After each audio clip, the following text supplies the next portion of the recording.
Thank you and welcome everyone.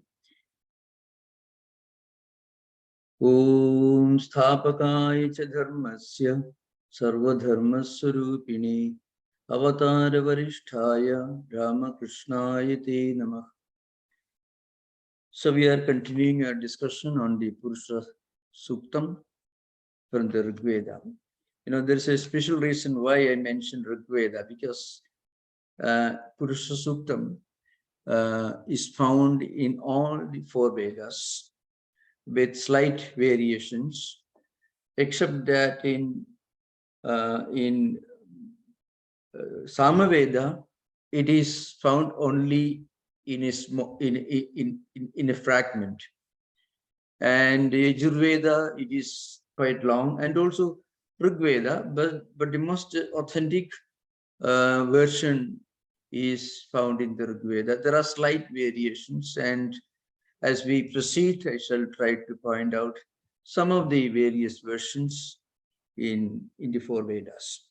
Now, in the comment section, there was a request from some writers.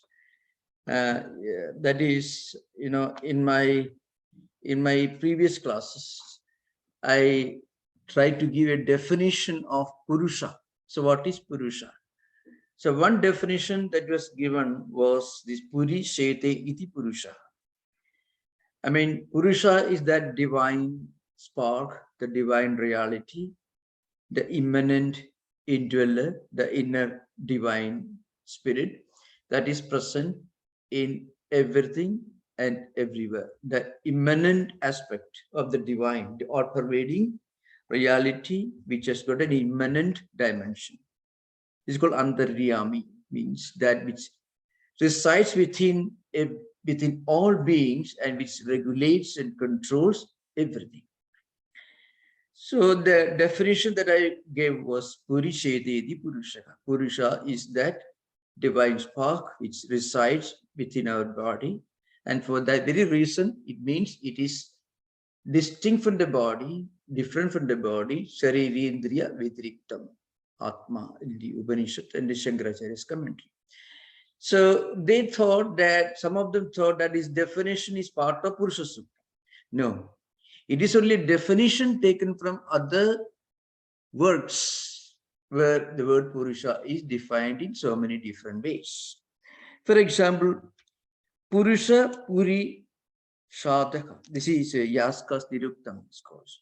It means that Purusha, the Jivatma, which resides with the human body, within the human body, which is endowed with 9 openings. I mean, the 2 eyes, the 2 nostrils, the 2 ears, the mouth, and the 2 openings.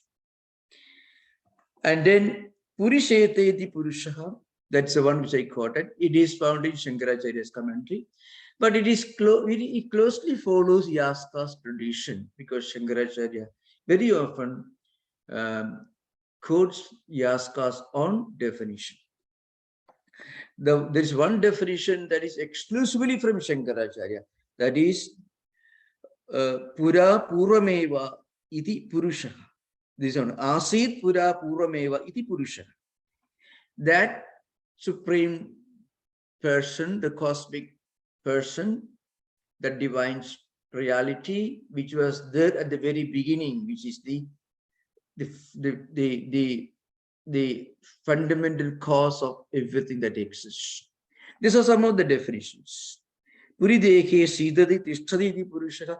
Practically, they all mean the same thing. Pum Shariram Buddhirva Tatra Asau Vishayobalam Bhanatham Sidadi Idi Purusha. It's a very famous definition from one of the commentators, Durgacharya, who wrote a well-known commentary in 2 volumes. You can get that. I don't know if they are available in English. Durgacharya was a great commentator who wrote a commentary on Yaska's Nirukta, which is the first effort to define the words found in the Rigveda Samhita. Mostly he took mantras from Rigveda Samhita, not just a few hundreds, and he wrote a commentary on it. So, for example, his method is, Suppose he wants to give a definition of who is Indra, the deity, the Vedic god. Indra Kasmat. Why is called Indra like that? Vaishwanara Kasmat. Like that. Why and how it, that particular word got that implication. Like that, he goes on giving definitions, descriptive definitions. That's what it's called, descriptive definitions.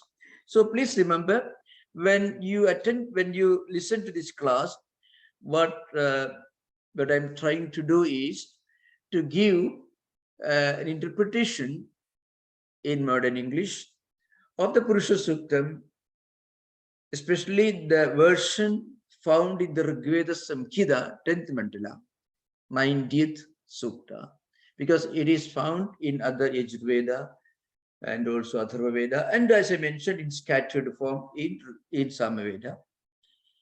So, of course, following the commentary of Sayanacharya, because Sayanacharya's commentary is the most authentic commentary on the Vedas. He wrote commentaries on all the 4 Vedas. So it's a huge Herculean task.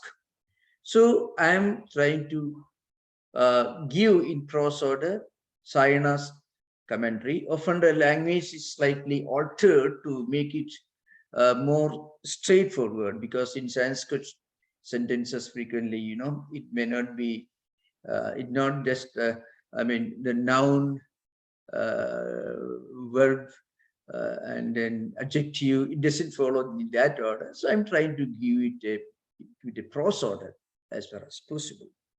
So the Suktam is the original text, mostly from Rigveda Samhita's version, plus Sayanacharya's commentary in Sanskrit, and a description as far as possible, a freelance description, but closely following Sayana's commentary. This is the effort that's being made. And you are most welcome to give your opinions on this. And of course, in many places, it is important to give you an idea of some of the fundamental principles of Vedic hermeneutics, because there's a reason, there's a method, it's been long established by the great Vedic sages, especially the great teachers of Vedic tradition, those who wrote important books on Vedic hermeneutics.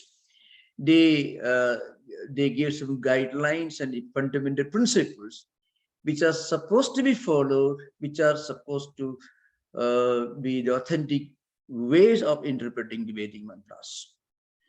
So I'm trying to give an outline of the fundamental vital principles of Vedic hermeneutics. If you listen to the previous 2 sessions, you find some of the, especially the 6 different principles of Vedic hermeneutics in general, especially some of the principles employed in interpreting the Rigveda mantras. Rigveda, as I mentioned, is a very irregular language. It doesn't follow a particular grammatical structure, strictly speaking. And again, Vedic language is much older than the modern Sanskrit. Modern in the sense, the Sanskrit, which was actually established as a definite grammatical structure 900 years before Christ was born. So when you talk about modern Sanskrit, you're talking about a Sanskrit that whose grammatical structure and principles of interpretation were laid down by Panini 900 years before Christ was born. So that is the modernity of modern Sanskrit. So thank you. Now we come to subject. Another very important thing for you to remember.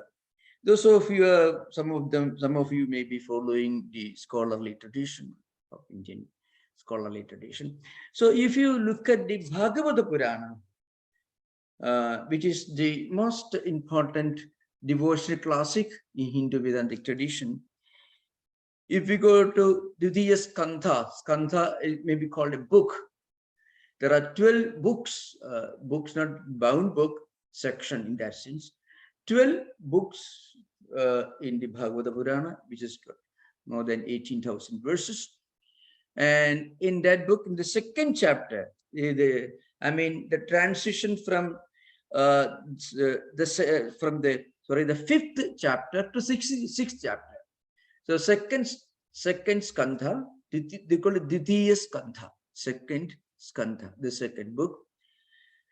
The transition from 5th chapter to the 6th chapter, you find the ideas of Purusha Sukta completely.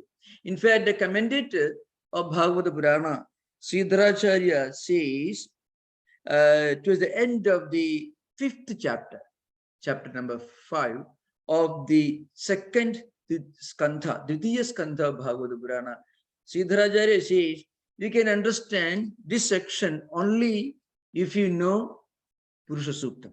So this should be understood in the light of Purusha Sukta. Sa eva Purushas tasmat andam nirbhidya nirgataha sahasra uru ankri sahasranana sishavan. So he says, for example, this Purusha, it is endowed with, the Purusha is endowed with 1,000 eyes, 1,000 middle portions, 1,000 heads, and so on. 1,000 here means infinite, all-pervading, the all-pervading nature, the all omnipresent nature of the cosmic reality, which is the physical form of the all-pervading divine spirit, which is actually impersonal, attributeless, non-empirical, transcendental. But if we can have a physical aspect, it is this Purusha. So he says, Sakasra Sisa idi ardharchasya brahmanosya mukhamasid. Brahmanosya mukhamasid is a mantra from Purusha Suktam, which is a description of the creation of humanity and the division of the entire humanity into different categories based on their characteristics, not birth, but characteristics. So you can find Purusha Sukta is the first, is the first reference to the 4 human temperaments, exemplified Brahmana, Kshatriya, Vaishya, Shudra, not caste, but rather 4 types of human temperaments. Those who are highly evolved in spiritual life, who are of a contemplative nature, who are mostly philosophers, contemplatives, those who spend their time in meditation, in teaching, who are always immersed in higher spiritual ideas, they call Brahmanas. Then Kshatriyas, who are active, dynamic, who are involved in a lot of physical activities, which later came to be known as the warrior class. Then those who are involved in different trades and business activities, Vaishya, and then Shudra, those who are not endowed with much spiritual temperament, those who are more of a active nature, but not giving much importance to intellectual pursuits or even business, those who are mostly involved in doing some kind of service activities. So you can find this this Purusha Sukta. It is so comprehensive. At the beginning, it describes the absolute reality as a cosmic person, as a transcendental dimension. Purusha evedam sarvam, yat kinja jagat, all you can find it. Idam sarvam Purusha eva. All that you find in this universe is only that Purusha only. And then it gives a very wonderful allegorical description of creation. Creation itself is a yajna. It is a sacred ritual. The creation is equated to a great Vedic sacrifice. Not sacrificing, not like you find in the Abrahamic tradition. Abraham was willing to sacrifice his own son. Finally, he ended up sacrificing a goat or something like that. Not that kind of sacrifice, but rather sacrifice through contemplation, sacrificing oneself, one's own comforts, one's own existence for creating this universe. That means the cosmic person, the divine reality, manifests himself as this empirical all-pervading, tangible universe. So it's called yajna. Yajnana yajnam ajanta deva, we find it later. We will discuss that maybe after 1 or 2 more sessions. So first, the description of the absolute reality, all-pervading, transcendental, and immanent. It is Paramatma Sarupa Eva, Sayanacharya says is only the all-pervading Brahman or Atman, Paramatma. Then the description of creation as a yajna, and then how this, how from this all-pervading cosmic person, people of different temperaments, those who are of a contemplative nature, spiritually endowed, and those who are more of an active nature, those who are involved in different activities, how people of different temperaments came into existence, how they were born from all this. So you can find a very beautiful allegorical conception. So Sayanacharya says, Sahasrasisa idi ardharchasya brahmanosya mukhamasi ityadescha riktrayasya arthaga purvadhyaya eva darsita. So Sayanacharya is trying to explain the connection between the 5th chapter and the 6th chapter, 5th and 6th chapters of the 2nd skandha, called Ditiya Skandha, or 2nd book of Bhagavata Purana. So you can find, if you read that, you may get a, what do you call, a monotheistic interpretation of Purusha Sukta. You will get. Now we will come to the Suktam proper. So, as we already finished the first mantra, Sahasra Sesha Purusha, Sahasracha Sahasrapat, so Bhumim Vishwatu Vrutva Atyadishtat Dashangulam. This is what we discussed. Of course, you find here, for example, Shukla Yajurveda gives so Bhumim Vishwatas Prutva. You find so Vishwado Vrutva. In the Rigvedic version, Vishwada Sprutva means having touched, having pervaded, having enveloped, all these meanings can be there. So this is the first mantra, already finished. If you are got in doubt, you are most welcome to ask during interaction. Then we also discussed the second mantra. Purusha evedam sarvam yad bhudam yaccha bhavyam. Idam sarvam Purusha eva.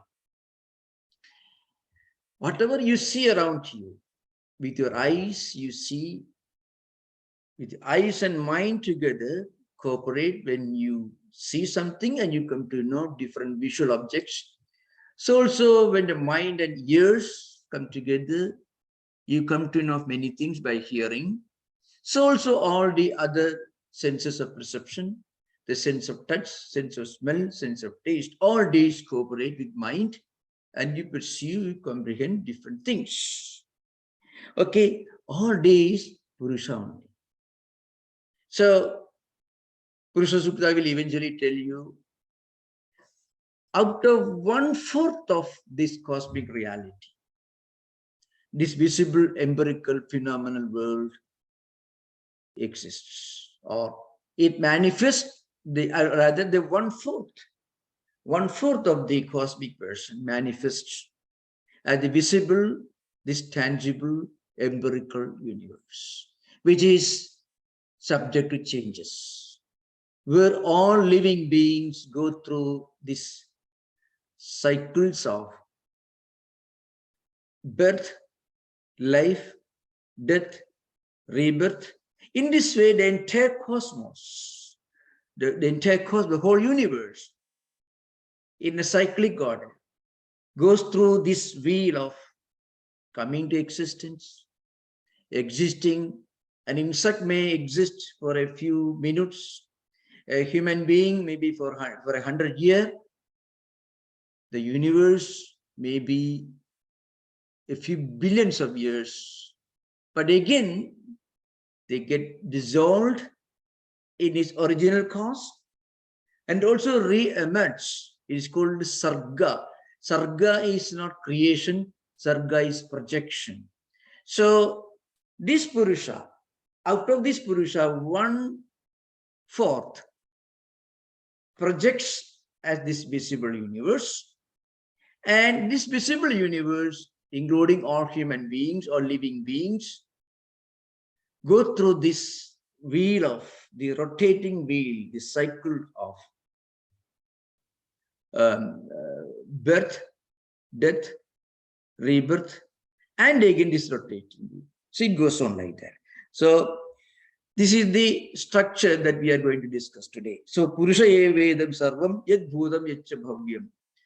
Whatever belongs to the past, whatever belongs to the present, and whatever belongs to the future, all Purusha Eva, this cosmic person. So if you use the word C and P capital, cosmic person, that is Purusha.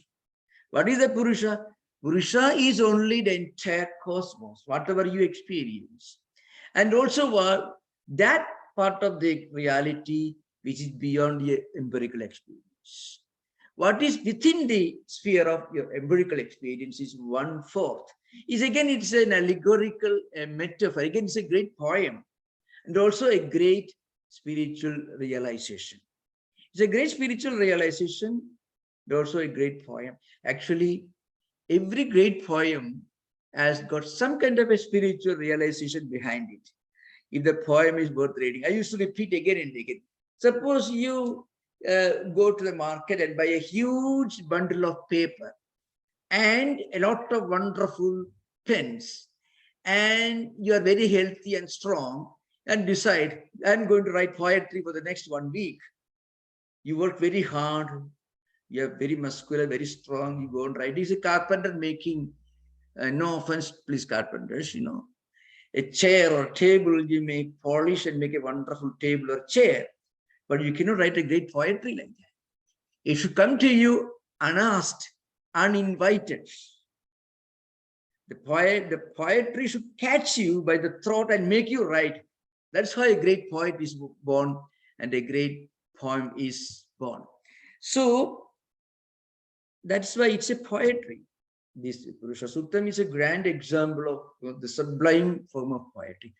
The whole cosmic existence, the mystery of creation, and the mystery of the highest transcendental reality are described in the language of a mystic poem. So, Purusha Evedam Sarvam Yaccha Bhudam Yaccha Bhavyam.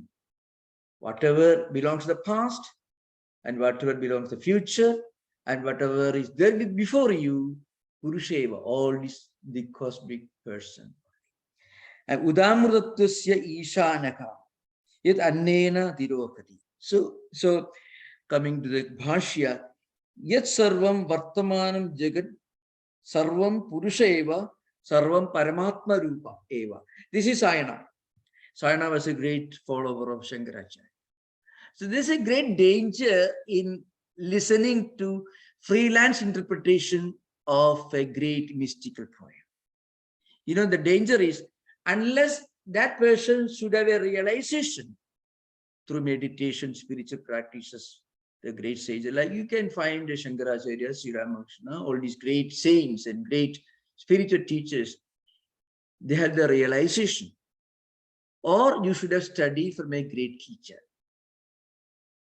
If you have one of these possibilities, you can listen to the person.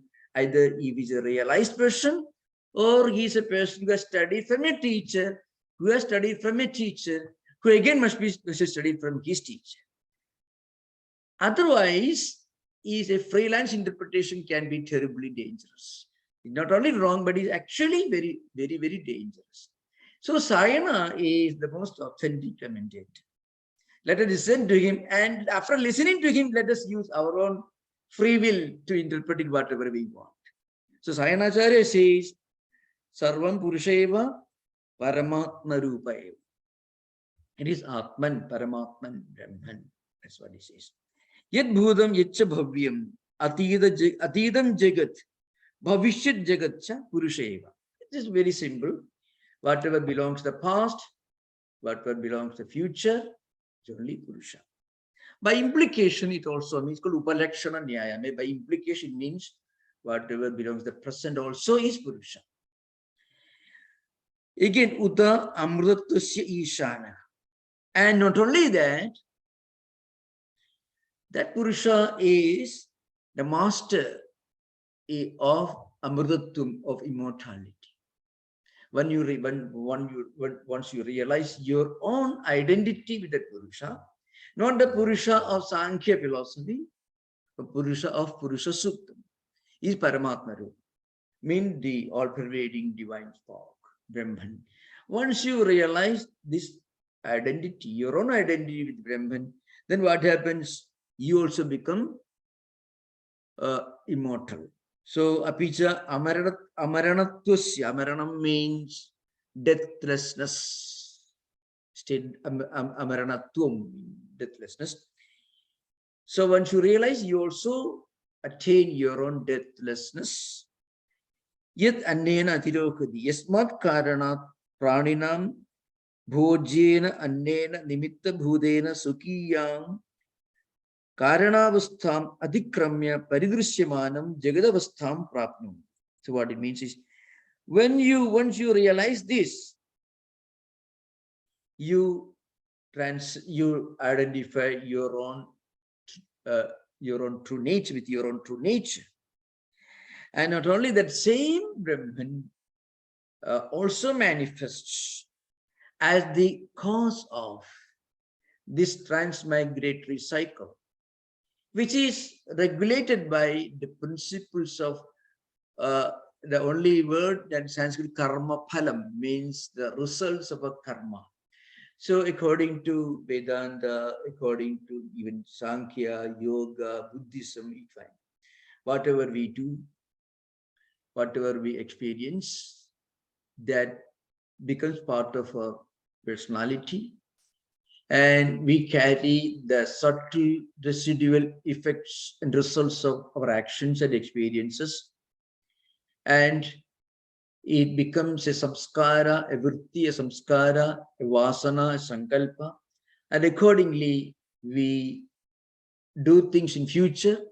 Our actions are influenced by the results of our own previous actions. And this eventually is spread out through the entire life, not only one life, the cycles of birth, life, actions, death, and rebirth. And who is the regulating principle of this cycle based on karma phala? That is also Purusha. That's the meaning here. Now, third mantra.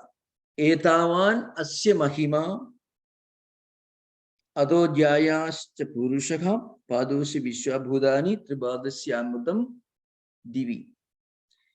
Now, the prosoder is Atida Anagada Vartamana Rupam Jagadya Asti. So, what means Etavan? Of course, the same word in Samaveda becomes Tavanasya. So, you can find an example of different versions. Etavan Asya. Okay, now this visible universe, whatever you experience, this is the Mahima, the manifestation, the glory of Purusha. So the entire universe, life, all that you find around is now considered to be the manifestation of the glory of Purusha. Now, the one important principle to understand it. So you can find here the Purusha is interpreted in so many different ways. The same Purusha is called the Paramatma Surupa Eva, as Rasayanacharya says. The same Purusha is also called the regulating principle behind these cosmic cycles of birth, life, death, and rebirth. And the same Purusha, the Purusha manifests himself as so many things in this universe. The entire universe is a tribute to that Purusha, a glory of that Purusha, manifestation of that Purusha. So here we should remember, this is in the Vedic hermeneutical classics, Vedic scholars, interpreters, again and again make one important point. This is not the name of an event or an entity or an object. This is actually a spiritual, a mystical experience. And they say it is not something that we pursue using our own tools of perception. So the famous statement that Shankaracharya makes in this context is Pratyakshadi Pramana Anulabdhena Hi Vishaye Sudehi Pramanam. So Pratyakshadi Pramana Anulabdhe Na means Hi Vishaye Sudehi Pramanam. Or you can put it other way, Pratyakshadi Pramana Anulabdhehi Vishaye Sudehi Pramanam Na. There's actually a response in one context of the Shankaracharya's commentary. But it means is, whatever you perceive using your tools of perception, for example, eyes, ears, sense of touch, sense of smell, sense of taste. These are the 5 senses of perception. And mind. Whatever you perceive through these pramanas, the tools of epistemology, tools of theoretic knowledge, for that, you don't have to turn to a book, scripture, Vedas or anything. What cannot be perceived empirically using your eyes or ears, whatever you cannot perceive at the sensory level, to understand that, only you turn to these great mystical books called Srutis or Vedas or Upanishads.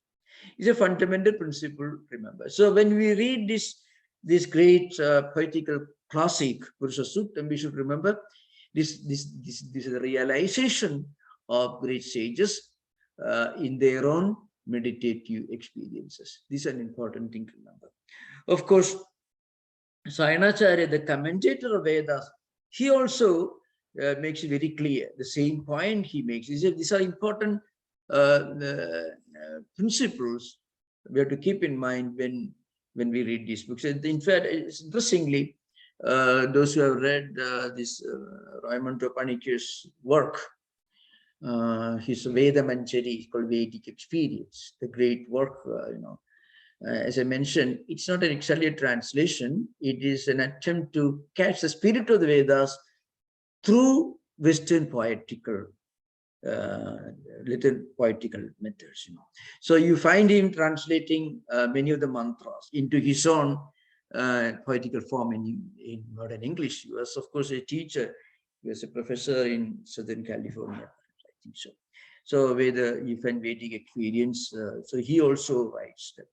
He also, in his introduction or elsewhere, he makes a point. He doesn't refer to Sayana, but what I'm going to tell you right now, quoting Sayana, he also says, in Vedas, you are not getting a statement of a fact that you can verify using your own tools of epistemology, your own tools of knowledge. It is an experience, mystical, transcendental experience of the great sages that you are finding when you read the Vedas. So you can find an attempt to catch the spirit of these great sages. So Sayanacharya says, Pratyakshena Animityava yastu upayona buddhyadi enam vidanti vedena tasmat vedasya vedada. If any Vedic conference, any Vedic discussion worth the name, you can find all scholars quote this again and again. That is, Pratyakshena Animityava yastu upayona buddhyadi. So whatever you cannot perceive or understand using your tools of direct perception or inference, or other pramanas, other tools of knowledge, whatever you cannot perceive or comprehend, whatever you can never perceive or comprehend, using your own tools, the well-known tools of epistemology, either direct perception or inference. Pratyakshena animityava yastu upayo na buddhyati. If you cannot realize this or understand this using these tools, yenam vidanti vedena. That is what Vedas are trying to teach you. Tasmat vedasya vedida. But this is the central theme, and this is the significance of Vedas. The Vedas are trying to capture the mystical truth in the language of poetry. So Anyway, that's the only reason why I referred to, I recommended when somebody asked me the question, instead of reading a prose translation of Vedic mantras, you better read Raymond Panikya, because he's trying to capture the spirit of the Vedas, and he's doing it, playing the role of a poet himself. You can find a lot of mysticism when he tries to put in modern English verse, the great spiritual ideas that he found in the Vedas. That's why it comes closer to the real experience you find in the Vedas than many of the prose translations, which can frequently be very misleading. Otherwise, 1,000-headed cosmic man is sitting in the sky. It'd be absolutely misleading. But read Raymond Panikya, you can get a little bit of that, the feeling of the great sages. So, okay, that's why I refer to Mantra Manchari or Vedic experience of Raymond Panikya. So, Edavanasya Mahima, as I mentioned, Samaveda is called Tavanasya Mahima. Etavanasya Mahima, like this goes, Ado Jyayadimscha Purushaha Padosya Vishwa Bhutani Tribadasyamurdam Divi. This is a popular way of chanting that you find in the Beriya. So what it means is, Etavan and all this, Asya Mahima, Purushasya Mahima, that's Sayana. Sayana says all Purusha. This is a manifestation. You may find a translation glory, but glory, of course, true, but it's a manifestation in so many different mysterious ways. So this cosmic reality, it manifests in the form of this empirical universe, and also in the form of the transcendental reality. Tribadu, the Uday Purushaka, in the coming next verse you find. So when you see a mighty river, big ocean, a high mountain, or great picture, that also a human being who is trying to, that ability to write a great book, to sing a beautiful song, write great poetry, or also the mountains and oceans. All these are nothing but the manifestation of the divine spark. As I mentioned earlier, when the human skills reach a higher level, where it crosses the boundary of the empirical, there is a boundary between the empirical and the transcendental. So if a poet or an artist, a novelist, or even a scientist, sometimes you find Oppenheimer remembering the verse from the Gita when this explosion took place, you can see. So the spirit of Gita is catching him. That's why he remembered that. Otherwise, any scientist would have remembered maybe some formula or something. But his mind beyond that. So in all this, you can find the manifestation of Purusha. That's why Sayanacharya says, Etavan sarvopi asya mahima, Purushasya mahima, samarthya visheshaka, nadu tasya vastava surupam. Samarthya visheshaka means the splendor, the samarthya means the efficiency, let us say, kaushalam, the glory, the manifestation, the diversity of manifestation of the Purusha. Natu tasya vastava surupam. It's not that. See, a great novelist writing a great novel, a great poem, or great writing, a great painting is certainly a manifestation of that Purusha. But a painting is not Purusha, that's what it is.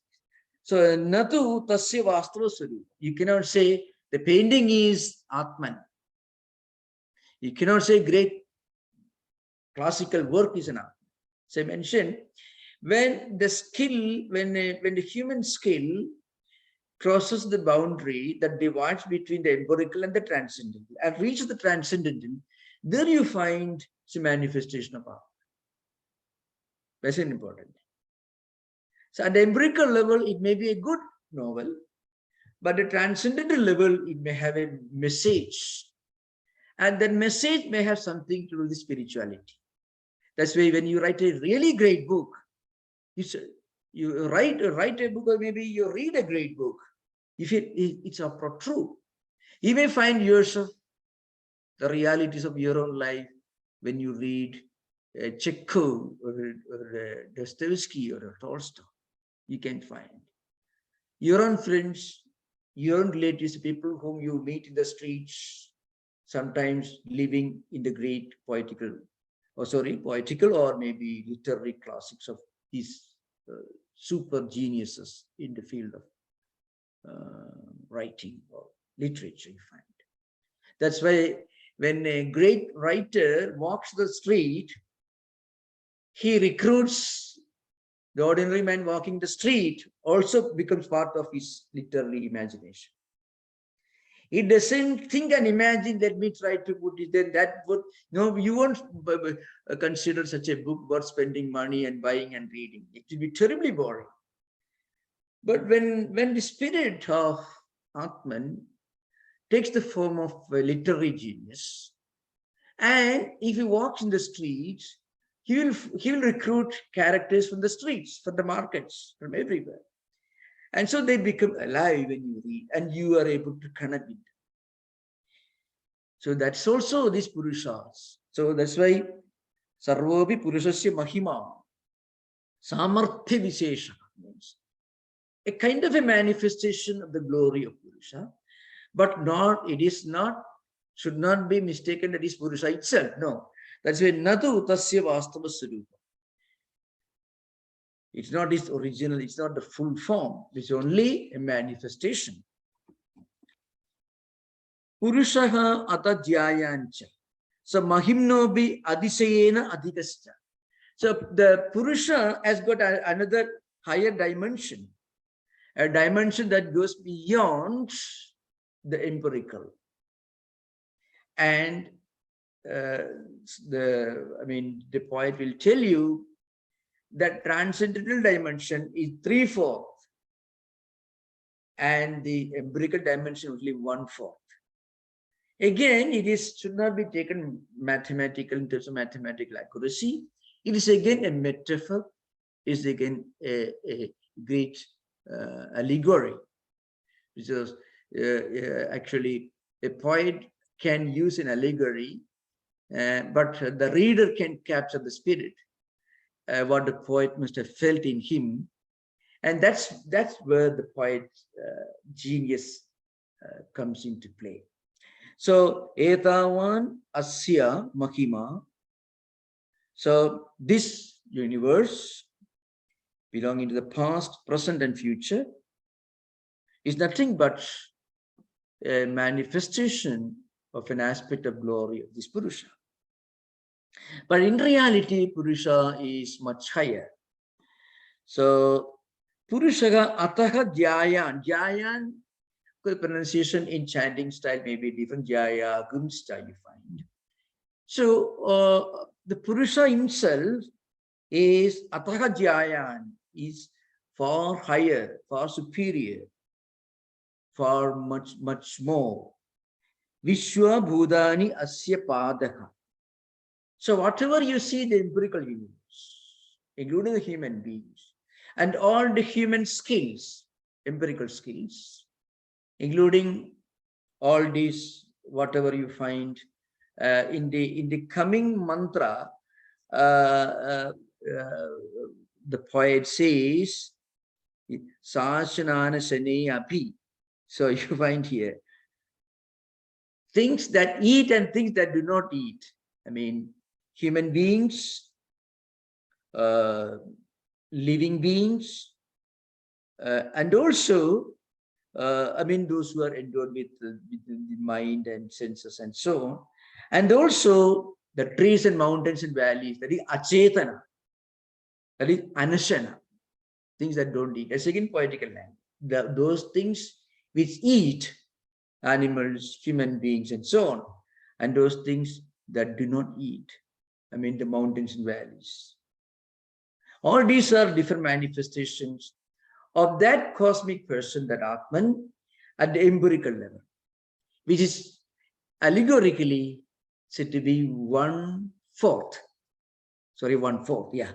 The 3/4, that is Tribad, the Uday Purushaka, that will come to later, the fourth mantra. Tribad. So Tribad, that means 3/4, 3/4. Purusha, Urdha means it is the transcendental, the higher, the celestial, the transcendental. We'll come to that later. This is only the fourth mantra, because you find that some of the ideas mentioned in the third mantra become obvious and clear only when we go to the fourth mantra. So that's again a genius of a poem. If you see, a really great poem cannot be read piece by piece. It is an integrated single entity. It's like a human being. You cannot cut the hand of a man now and then. You cannot. It is an integrated single living human being.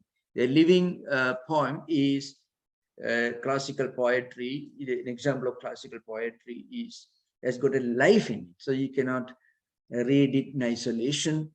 It's a single living entity. That's why you have to read the whole thing in one go, which is, of course, not humanly possible in this discussion. So Purusha evedam sarvam yad bhudam etcha bhavyam udamrudattu ishanaha yad nena dirohi. I think I finished that. So edavanasya mahima ato jayagumscha purusha jayan cha. That means it's a sandhi combination, junction, conjunction. So called jayam sapurusha. Padaha asya bhutani. Pada means 1/4. Asya padaha. So the Purusha's 1/4 is Vishwa Bhutani. All that you find in this, whatever has come into existence, not only living beings, but anything else, everything. Bhutani means whatever has come into existence, the whole existence is nothing but 1/4 of that Purusha.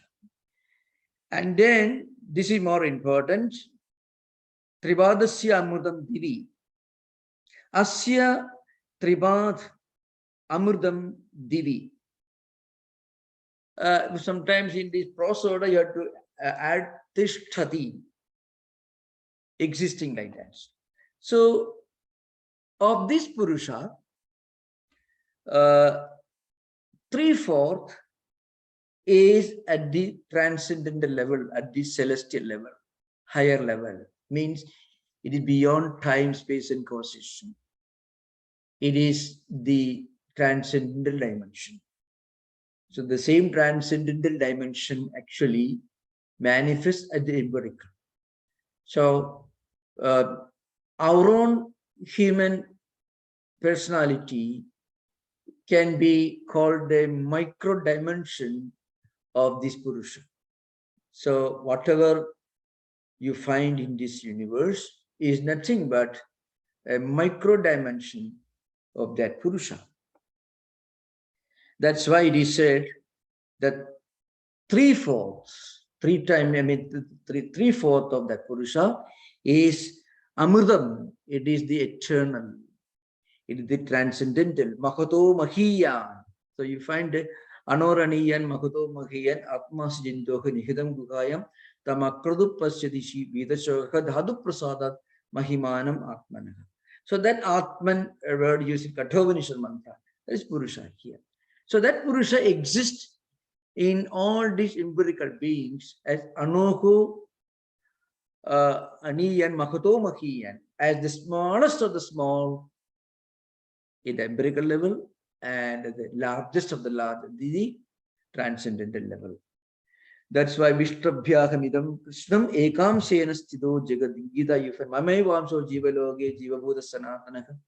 You can only mantras you can find in the Gita. The idea is that absolute reality in its transcendental dimension constitutes 3/4, and the same absolute reality in its empirical dimension, in terms of empirical perception, or whatever you can see and experience at the empirical level, that is only 1/4 the transcendental dimension is 3/4. So that's the idea behind. Then Tribar Udait Purusha. So the 3/4 dimension, the transcendental dimension, is higher. Utkarshena Tishtadi, that's the meaning of Udaitat. Udaitat. It exists as the transcendental, higher, more sublime dimension. Asya Padaha Iha Punaha Abhavat. The Padosya Iha Abhavat. So Padosya Bhavat Punaha Tado Vishwam Vyakramad Sasanana Shani Abhi. This is mantras. Frequently we cannot do in the chanting form because we have to study the meaning of the words. So the idea is the 3/4 of this spiritual dimension is sublime, transcendental, and 1/4 the empirical. And then it says, whatever you find in this world, the human beings or animals or anything that eats, innocent that's living, and also things like trees and mountains and valleys, it is anashana, it doesn't eat anything. All these belong to this empirical level. Vishang means Vishang Vyakramad means it is spreading everywhere, comprehensively in all directions. So in other words, what it means is this Purusha is existing as the macro and also the micro dimension of existence. So in its Paramatma Rupa, in its transcendental Advaitic dimension, it is the transcendental reality. The same transcendental reality exists in the form of the empirical dimension. That the point is, this empirical dimension is subject to changes, this universe. So that's why in the Advaitic language it's called a mithya. Mithya means that which doesn't exist in the same form all the time without changes. That which does not exist as a meaning. That which does not exist without changes means it is subject to changes, moving all the time. It goes through the cycles of coming to existence, existing, and getting dissolved. Again, reprojection, sarga, projection again. The same reality projects at the empirical, and the same reality also exists all the time as the transcendental. So now we can have interaction. You are most welcome with questions. Thank you. Thank you, Maharaj. Very magnificent concepts and wonderful explanation. Yeah, thank you. Based on the queue of the raised hands on the Zoom call, Sri Ram has the first question. Yeah, please. It has often been recommended to me to chant the Purusha Sukta every day. Yeah. So the one thing I can see is that it is comprehensive in meaning. It's good Shravana to do. 2 pages, you have a complete description of the entire universe. And then also later on, we'll see there are elements of Anusandhanam. Veda Hametam Purusham Mahantam. Yeah. Can you just comment on that, Swamiji? And then that will come to that. That comes to the end, Yes, that will come to that later. I didn't see that. I didn't catch the meaning of Yadanyena Tirohati. We will discuss that later. We'll discuss that later. Because that comes, but we'll discuss that later. Okay? Because, yeah. Edaham Purusham Mahantam Adityavarnam Tamasam Parastad. That we'll discuss later. Because actually that subject comes towards the end. Correct. As you proceed further, the same idea, all these come to the end. After this, I think from 8th mantra onwards, we will start discussion on yajna. How, yat purushena kavisha deva yajnam atanvada vasanto asya didajya mikshata. So you can find a description of yajna, a description of the universe as a yajna, as a sacrifice, a sublime ritual. And also how different human beings, not only human beings, or living beings came into existence with different temperaments. That we can, we'll come to later. But do you recommend that when we chant the Purusha Sukta every day, we use it for as an aid for I dhyana. will, yeah, Do you use it as an aid for dhyana, for meditation? Yeah, it is used. It is, that's why it is sometimes some people chant it when doing Puja. bath, when they're taking bath in the morning, and it is used also Abhisheka. It's an important mantra for doing Abhisheka in certain mantras, especially in the Vaishnava traditions. You know, it is used there. Oh, Purusha Sukta, it is so universal. You know, it can be Shaiva dimension, the Vaishnava tradition also. We will discuss that later. We will discuss that later. In fact, very subject, I missed the meaning of Yadannena Tirohati. yeah, we'll come to that. Oh, Yadannena Tirohati. Yeah. So, you know, Akashat, Vayu, Rajna, Nerabha, Bhip, Pudhivi, Pudhivyam, Oshedega, Oshadivega, Annam. Sorry, but Yadannena Tirohati is what you discussed today. Yeah, I'm coming to that. Yet Annena Tirohati means, Anna means matter. So actually, the whole creation, the empirical universe, it expands, grows by food. So annam can mean food, annam can mean matter, annam also can mean bhogyam. Whatever we experience, any experience can be called bhogyam.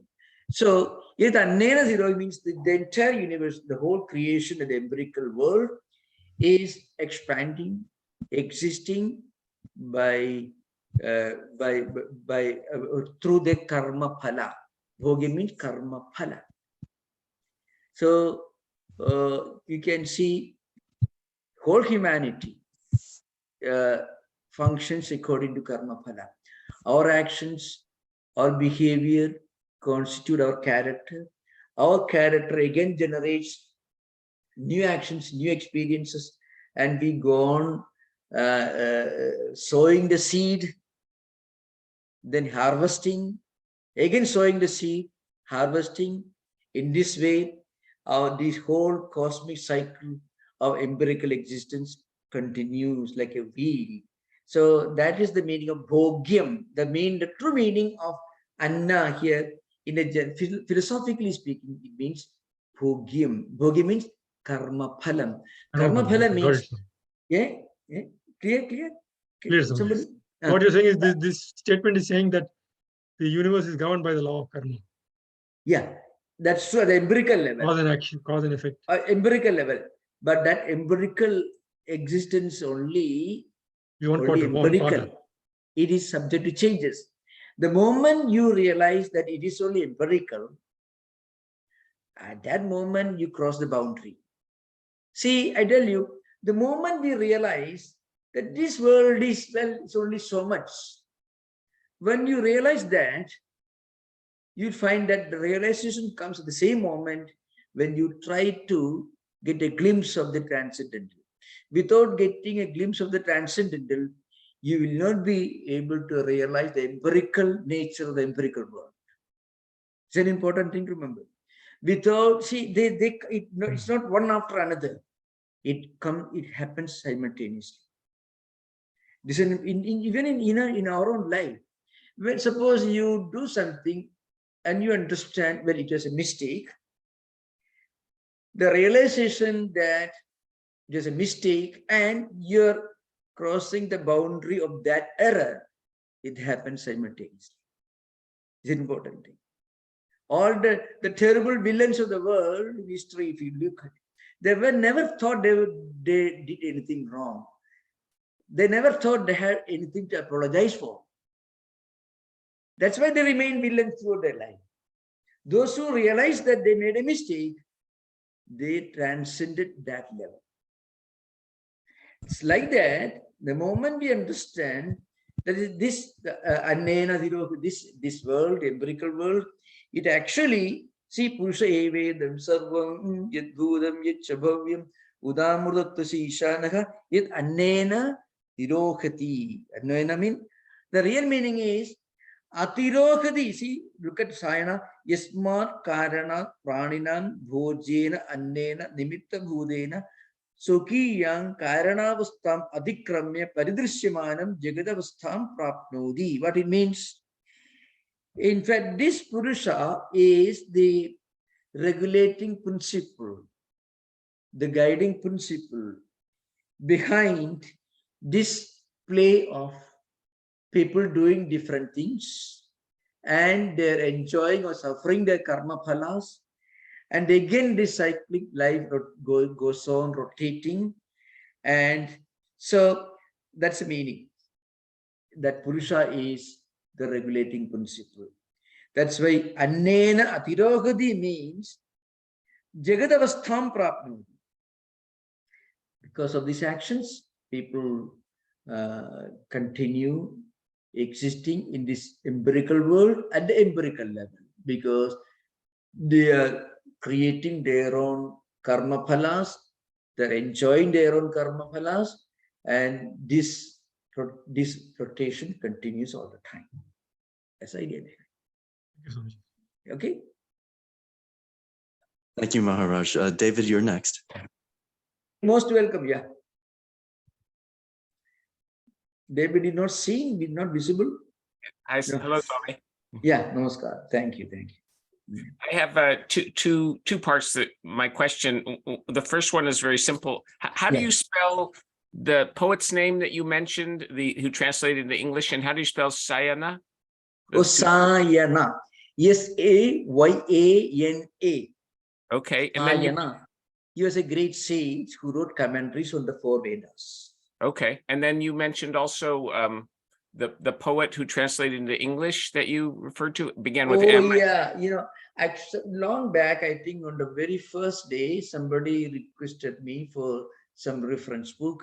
So I did not give a verbal translation of Rigveda Samhita, because if you read the word-to-word translation, you'll be terribly disappointed. But on the other hand, one great writer, and his name was, I think he was a professor in the University of Southern California somewhere. He had studied Sanskrit. Most probably he was a partly of Indian lineage, so he must have, I heard he studied Vedas from some traditional teachers. He went to Kerala. He was from Kerala. His father was a Spanish gentleman, Raimondo Panikkar. Panikkar is a title that you know. So that's what I heard from a Jesuit Christian priest in India, who is himself a scholar. So he has written a book called Vedic Experience. That's the name of the book. And in that book, you find it is not a, remember, it's a very, compared to the size of the Rigveda Samhita, it's a very, very small book. But as an English book, it's a very big book, because Vedas are so huge. So there he has selected some Vedic suttas, mantras, and he has poetically translated into English free verse, I think. How do you spell his name? Raimondo Panikkar. Maybe Bobby can give him reference. Bobby, have you seen that? Oh, we can't hear you. I will email that to you. Okay, Yeah, thank you. Bobby can email to you. Okay, So, thank you. He himself wrote in English verse. Sometimes you find a good poet who has a poetical sense and who is inspired by writing this. He can capture a little bit of the mystical dimension of the great Vedic poets in a way that a word-to-word translator can never do. That's a problem. Okay. So I had the other part of the question was, can it be assumed that, so Shankaracharya, obviously he wrote books and commentaries, and he was a lumen soul. Can it be assumed that Sayana and Vyasa are lumen souls, and as commentators, and what they say can be used as a manual, kind of like we use Swami Yatishwarananda's meditation and spiritual life? Yeah, I think, about Sayana, there's no doubt that he was certainly an outstanding scholar and a great authority on the Vedic literature, Vedic philosophy. But about he must have, of course, he was certainly highly respected sage and saint. But Vyasa and Shankara, Vyasa, of course, we don't know much about the history, but you certainly, obviously, he must be highly accomplished element. So, Shankaracharya, of course, without any doubt, he was, in fact, he stands at the very junction of Indian philosophy. You are one of the greatest saints and philosophers of all times that we can even imagine. We can read as what Sister Nivedita wrote about Shankaracharya. This is a greatness that we can only appreciate from a distance, but can never understand. This is how Sister Nivedita concludes her attempt in her own words to understand, to write something for Shankaracharya's work. So you find, you can, Sister Nivedita in a very moving paragraph. I can perhaps next session I can tell you where she writes that magnificent estimate of Shankaracharya's Margaret Noble, Swami Vivekananda's great Western disciple, Sister Nivedita. She has written some magnificent paragraphs. 2 or 3 greatest estimates of Shankaracharya, attempt to understand Shankaracharya's contribution. Sister Nivedita, K.M. Munshi, and Dr. Radhakrishnan in his Indian philosophy, I think comes in the 2nd volume of Indian philosophy, where he writes about Shankara. So these are some of the great, marvelous writers. And Sister Nivedita, if you read, you can't help being moved, because she, you have to understand, she was not a great Sanskrit scholar or anything, but he was a great disciple of Swami Vivekananda. So she had developed a spiritual mechanism within her mind that could appreciate and capture the greatness of India's spiritual heritage in a way that, unfortunately, many Indians even are not able to. If you have time to do and review. Actually, You can see and then review. Review? Oh, yeah. I can't explain the stray audio, but I can give you the spelling of Raimundo Panikar's name. It is Raimundo, and the last name is Panikar, Panikkar, Panikkar. Could you spell the first name again? Raimundo, Raimundo. Okay. He's that Vedic translator? Yes, the book title is Vedic Experience, the Vedic Experience, yes. I see, okay. And it's in the chat now also.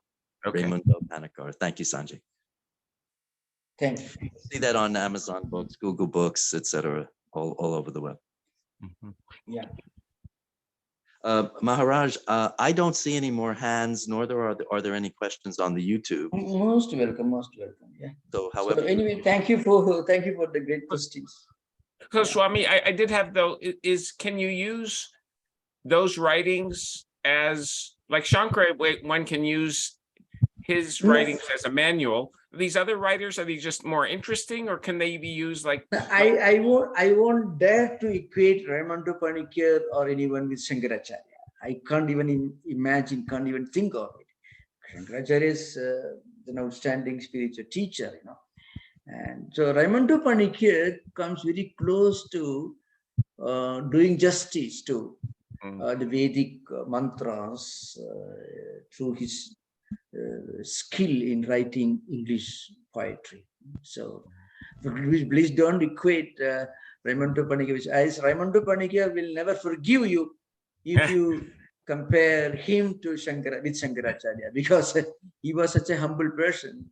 So he will never forgive you if you do such a terrible thing. Because just like comparing you with Jesus Christ, you must be a very wonderful Christian, but I can't compare you are Jesus Christ. I can't do that. You may write a wonderful article on the teachings of Jesus, but I will compare you with.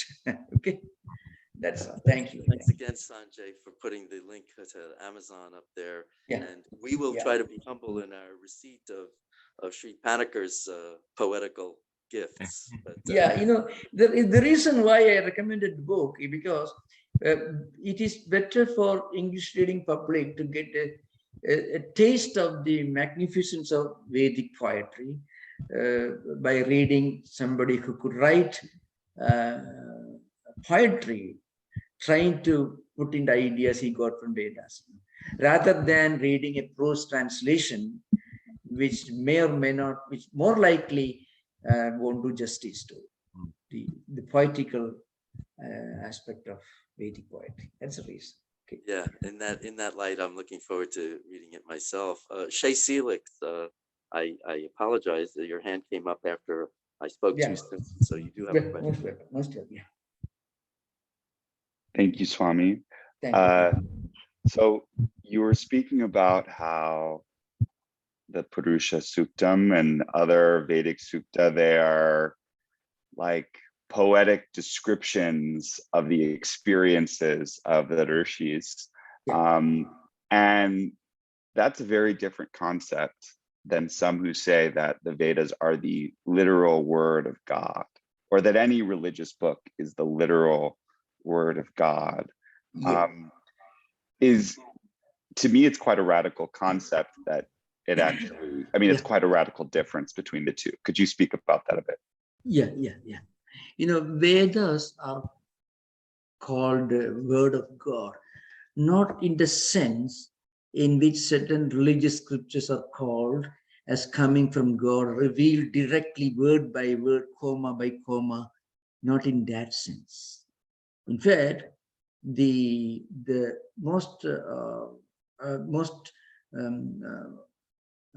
sublime part of Vedic literature called the Upanishads. The Upanishads constitute the philosophical, the spiritual peaks of Vedic literature. And Shankaracharya, who wrote commentary, the most authentic commentaries, the first commentary on Upanishads, he says even the Upanishads themselves are secondary. The experience of what the Upanishads teach is the primary source of spiritual enlightenment. So this is the view. In fact, in our own tradition, in the Mundaka Upanishad, if you take the beginning of Mundaka Upanishad mantras, you find a well-known local person goes to a great sage and he asks the question, please teach me.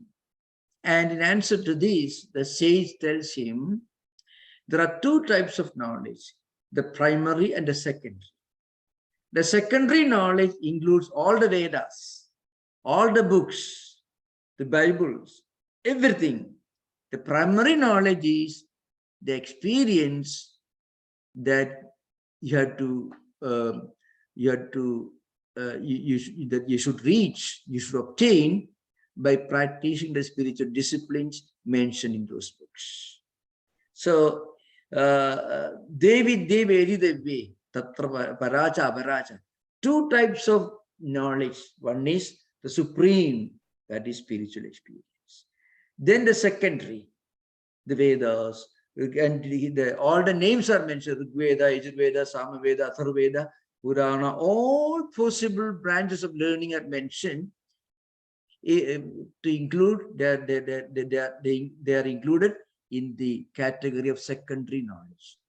But then you can say, if you find an Upanishad, actually, the Upanishads are far superior to Rigveda Samhita, no doubt about it. Upanishad, the essence of the philosophical, spiritual essence of Vedic literature. Now, Upanishads are given so much of importance as a metaphor, it said, coming from God, only in a secondary sense. In the higher level, even Upanishads constitute only a means to reach a higher level of spiritual experience, which is discussed in the Upanishads. So the experience discussed in the Upanishads is superior to the Upanishads themselves. It's an important, that's one important area between, or difference between the Abrahamic, I would say the Vedantic and non-Vedantic traditions. Vedantic tradition never will tell you that every word or comma or full stop of a particular book is directly coming from a monotheistic God. No. Shankaracharya says you should go beyond all this. When you reach that experience, all the Vedas become non-Veda. Tatra Veda, Veda Bhavanti. You can find it, Brihadaranyaka Chandogya, find. When you reach that spiritual, mystical experience, the Vedas become non-Vedas. Means you transcend the Vedas. Now remember, but those who transcended the Vedas, they are writing commentaries on the Vedas. And that's why they are so authentic. That's why I mentioned, Shankaracharya's books are authentic.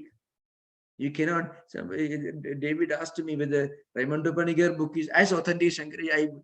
I can never even think of saying that. But Raimondo Panigar's skill in writing is inspired by reading the Vedas. So that's why I think nobody has written anything comparable to what he wrote. There are only what he wrote in Vedic experience. There are not too many, only a few suktas he has taken, few mantras from Vedas he has taken, and he has given descriptions in prose and also in the form of poetry. I read this book long ago, 20 years ago, not recently. So, but then whenever a Western reader who is interested so much in the Vedic literature, I cannot recommend a better book that will capture you, because there's a life of poetry in his writings. The beauty, the charm of poetry. Any student of literature cannot but enjoy the captivating charm of his work. It's not the whole poetry. A lot of prose also is there. But maybe Bobby must have read something. You're a poet yourself. I'll say that if the book is out of print and some of us want to chip in, we'll get it together and we'll pour over it, because it may be a little hard to find, but we'll definitely get our hands on it and try to share. We had copies in our bookshop. You can try again. Once more, you can try. We had once upon a time. I've seen those copies in our own bookstore. Okay. You can make an attempt. Yeah, I will. And I don't know if they are still there or not. I don't know. I'll report back. I found long ago copies. I think I got a copy. Maybe it was the last copy I had. I gave it to Richard. Lima. Okay, we'll track it down. I presented him a copy. Yeah, Richard Schimpf. You can ask him. Yeah, I will. Yeah. But thank you, Maharaj. Thank you. I was not unmoved. I can tell you that your references to the poetical voice and how it works in its authentic way did not land gently on my ears. Yeah. Very good. Thank you. There were no further questions. Oh, wait. Sriram's hand is still up. Or up. Come on, just a small clarification. The direct experience is called aparoksha anubhuti. Yeah, direct aparoksha anubhuti. It's brahma anubhuti, atma anubhuti. All these are for direct experience. Thank you so much. Yeah. Oh, there is another question. I think this is more of a format question. Yeah. From YouTube. Are these lectures saved in a podcast form or other online service to retrieve them at later time? Yes, they are available on podcast. They are also retrievable from the website sfvedanta.org, and you can go to podcast there. In fact, it's /podcast. In fact, I don't know if these lectures are available in podcast. Yes, other lectures are available in podcast. I don't know if they're giving. Are they? We can do that. Yes, Swami, it's available. They're available in podcast? Yes, it's available. Yes, Maharaj. Otherwise, I'm going to ask one of you to do that, because I'm not myself an expert. They're available in all those formats. SF podcast also? Yes, Swami, podcast. That's good news. That's good news. Okay. So thank you, every one of you. Thank you. Namaskar. Thank you. Thank you. Om Shanti Shanti Shanti Harihi Om Tat Sri Ramakrishna Pranamastu. Thank you very much, Maharaj. Thank you. Thank you. Thank you. Ram Maharaj. Namaskar. Saugata is there? Yeah. Oh, yeah. Oh, very good. Yeah, I'm going back home, Maharaj. Okay. Thank you for the great work you are doing for us. Thank you. Namaskar. Pranam Swamiji. Thank you. Namaskar. Every one of you, namaskar. Thank you. Thank you.